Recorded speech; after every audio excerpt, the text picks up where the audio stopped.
Stranger of Paradise, let's fucking go! I am Crow and this is my adventure with Final Fantasy Origins Stranger of Paradise. On PC, huge mistake. Fuck my big game store. Stranger of Paradise is an action role-playing game developed by Team Ninja and published by Square Enix. You take on the character of Jack Garland, a no-nonsense, hard-as-nails Giga Chad whose only goal in life is to kill chaos. So join me on this journey of combat, self-discovery, endless loot drops, and bullshit as we uncover the truth and origin story of Final Fantasy.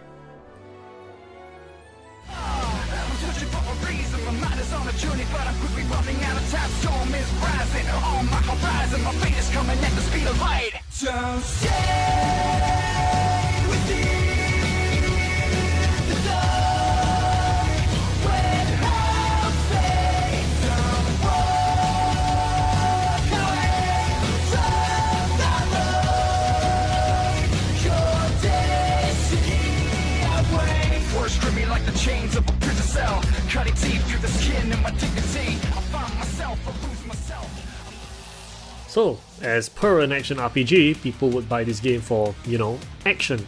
So how does it hold up? Well, I can say without a shadow of a doubt, this game knows action and knows it well. Team Ninja, which has worked on Neo, one of my favorite franchises of all time, and Dead or Alive Extreme Venus Vacation, really hit the nail on the head with the combat, so let's do a deep dive. So the game is centered around just beating the living shit out of everything. Monsters, humans, ballistas, buildings. Nothing stands in your way of absolute carnage. And how you do that is with old Saucy Jack and his party. Prompto Argentum, Lil Jon, Kaine, and J-Lo. And in combat there's a unique ability called Soul Shield, where you take up some of your focus bar to have this super shield that negates all damage. If you manage to successfully use Soul Shield on magic, it will steal that magic thrown at you and you can just slap it back to whoever disses your wife's hair. Oh, wow. It's a high risk, high reward because if your focus bar gets to 0, you collapse and that's where you get absolutely wrecked. Can't be. So at surface level, the gameplay is simple. Just mash those buttons till things die, either by lack of health or lack of copium. You take it one step further and you got actions and abilities to use for a 1-2 punch combo. Further beyond that, there are classes and weapons to mix and match with your playstyle. And at the thermonuclear physicist space marine level, there are action and ability changes, stat buffs and upgrades, attached skills and abilities on equipment, and on top of all of that with damage types paired along with elemental strengths and weaknesses. Honestly, as messy as that sounds, the combat just works. The animations are really well done, so the gameplay itself feels weighty, controls decently well, and does not fall flat on the whole action role-playing game thing it has going for it. But in classic Team Ninja fashion, sometimes the camera snaps around at a breakneck pace or just gets stuck on walls. Neo 1 and 2 had the same problem, so it's a little annoying and kinda hope they dealt with this by now. It also changes games sometimes, but no one else seems to have this problem. So a personal gripe I have is that there are no range dedicated classes, such as Archer, Bard, Sniper, Machinist. None of them appear. Now sure, you can say, but Crow, it won't be a high octane action experience if you can just keep camping from the side and shoot down enemies. And to that I say, shut up asshole, just because you're correct doesn't mean you're right. So for my playthrough, I removed my party members and went Jack only, which makes the game about 3 times harder, but 6 times more fun. It becomes this elaborate song and dance of attacking, dodging, soul shielding and casting, and oh my god, it's so fun. Boss fights also become this intense one-on-one action where you either die in 5 seconds or absolutely dominate the shit out of them because their moveset has been crammed deep into your cerebellum. And when I mean the game gets harder, I really mean it. You get bum rushed hard and getting stun locked is just another Tuesday. And the record shows that I took the blows and did it my way. And moving to the multiplayer, I actually didn't try it. I heard it's not horrible, so that's a plus, I guess.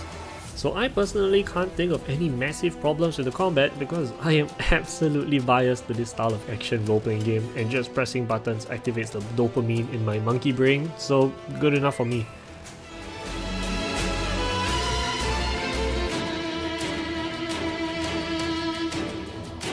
So here's where things get a little funky. Stranger of Paradise is supposed to be a retelling of the origin story of Garland, the main antagonist of the original Final Fantasy released in 1987. But with this retelling, it brings in a lot of inspiration from other Final Fantasies. In fact, every Final Fantasy. Other than the Chaos Shrine, which is a Final Fantasy I original area, every other map location is canonically referenced and or inspired from. Down to the visuals and music, it's all connected in this web of nostalgia, fresh hotness, and that really expands the universe. Alright, okay, here's an example. Provoca Seagrot. See that? Dimension 14? Also this. Perhaps an echo of the dimension this area was modeled after. So, for the uninitiated, that means Provoca Seagrot is modeled after Satasha, the first dungeon in Final Fantasy XIV. Genius design choices. For the music, it's a lot harder to catch, so you have to listen really closely. There are some tunes which are more obvious, like the one from Final Fantasy I.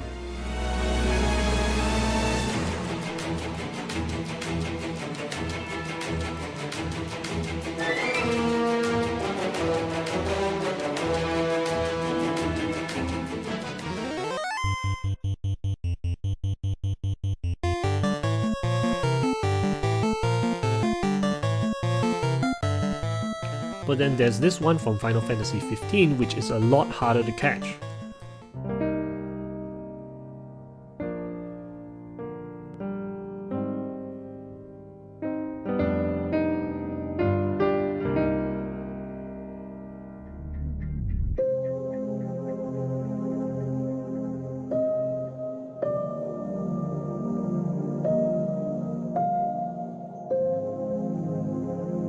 It is fucking amazing what they did with all the source material that Final Fantasy as a franchise has. But this could also be considered a double-edged sword. Sure, it's really cool for die-hard Final Fantasy fans like myself to hear, feel, and think about all these references and set pieces. But for people who never sat down and played every Final Fantasy, some things will fly over their heads. Now, is it crucial to play every Final Fantasy just to get snippets of references and callbacks? Absolutely not. Having all this knowledge does not change the story or make it any less chaotic than it already is. All it does is just add a bit more flavor to the entire experience. And even if you have not played any Final Fantasy, I would say that everything still looks and sounds really good. Maybe the occasional, oh, what does this mean? But no real loss of immersion because it's just tiny lore tidbits. I mean, I don't know why you'd be playing Final Fantasy Origins if you've never played Final Fantasy, but hey, you know, it's your money, I don't care. So I'd argue that the only Final Fantasy that one should play for Strangers of Paradise is the original Final Fantasy, just for context reasons. And even then, it's quite a stretch, since the only character that is important is Garland himself. Well, that and Pixel Remaster isn't the best medium, but you know, if you must, go play the PSP version of Final Fantasy 1. How? I don't know, go find out yourself.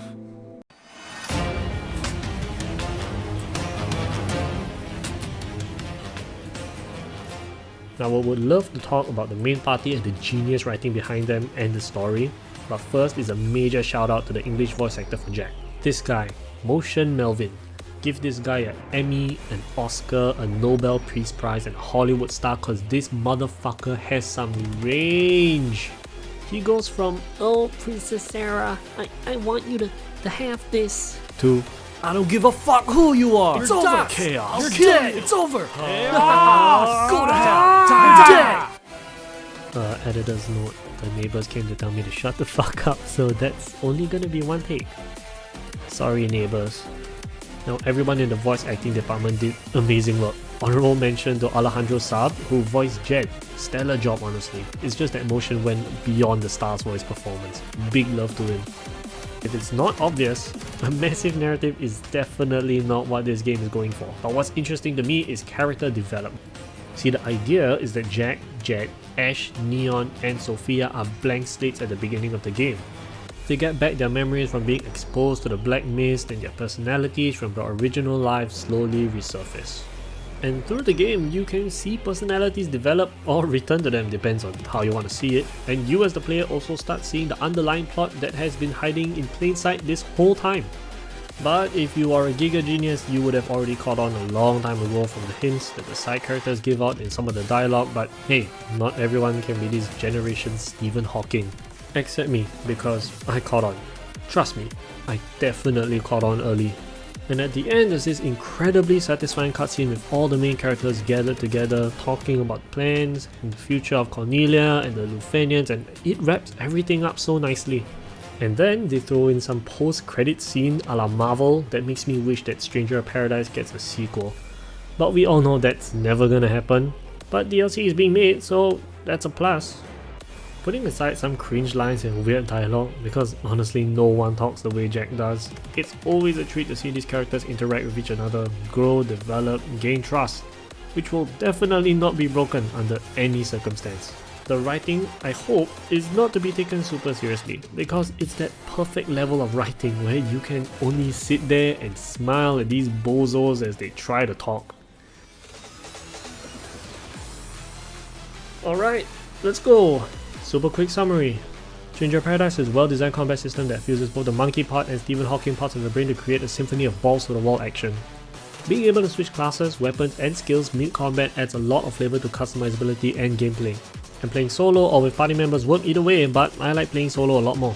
The environment and music are mostly inspired by other existing Final Fantasies, which is an interesting design choice in my opinion. It adds some flavour to those who have been die-hard Final Fantasy fans, and even if you are not one who is well versed in Final Fantasy, it all still looks really good and sounds even better.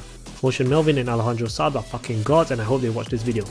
Character development and story progression is well done, and the ending was honestly one of the best I've ever experienced. I just wish that someone out there in the development team thinks, hey, maybe we should do Stranger of Paradise 2, and maybe release it on Steam instead.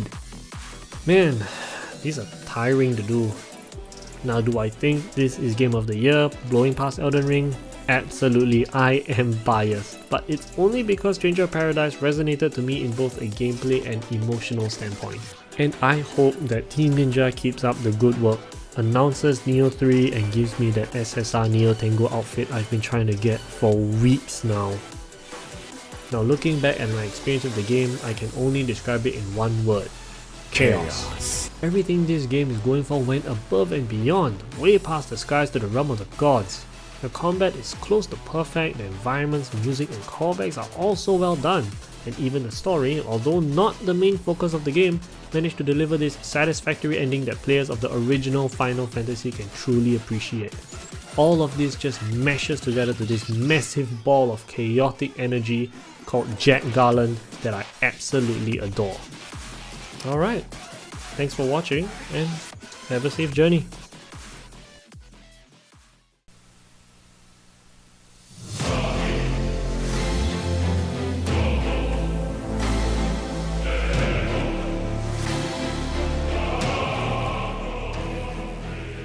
Okay, at this point just accept that I will always have something to say in the credits.